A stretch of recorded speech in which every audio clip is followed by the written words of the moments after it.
অতি প্রাচীন কালে শিবিরাজ্যের অন্তর্গত ছিল জেতুত্তর নগর। সেই নগরে শিবরিত নামে এক অতীব ধার্মিক রাজা রাজত্ব করতেন।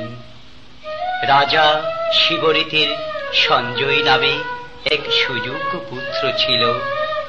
রাজপুত্র সঞ্জয় ছোটবেলা থেকে অতিশয় ধার্মিক ও দানশীল ছিলেন। ধীরে ধীরে সঞ্জয় অতি সুখে আনন্দে যৌবনে পদার্পণ করলেন।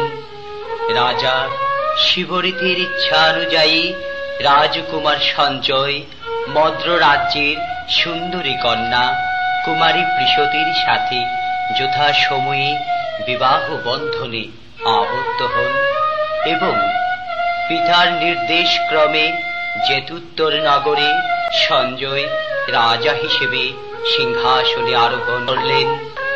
রাজা সঞ্জয় অতীব যত্নে পুত্র সমজ্ঞানে প্রজাদের সেবায় আত্মনিয়োগ করলেন এবং অতি সত্বর রাজ্যের মধ্যে তাঁর সুনাম প্রতিষ্ঠিত হল।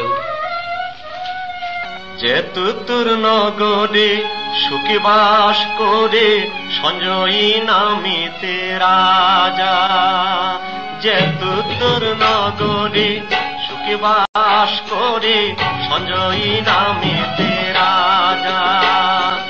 অতীব যতনে দিন দুঃখী জনে, অতীব যতনে দিন দুঃখী জনে রক্ষা করেন তার প্রজা। নাহি ছিল অভাব, নাহি ছিল দুঃখ জেতুত্তর নগরে। নাহি ছিল হিংসা, নাহি ছিল বিদ্বেষ লোক পরস্পরে। ধন ধান্যে পুষ্পে ভরা জেতুত্তর নগর। জেতুত্তর নগরী যেন দেবপুরী অতীব মনোহর। জেতুত্তর নগরী যেন দেবপুরী অতীব মনোহর। সুখী বিনে দুঃখ জানে না তারা।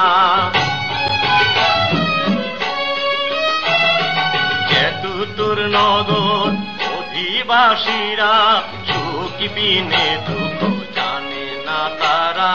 সুখে সবাই আত্মহারা, সুখী বিনে দুঃখ জানে না তারা। দীন দুঃখী গরিবেরা সুখী বিনে দুঃখ জানে না তারা। সুখী বিনে দুঃখ জানে না তারা।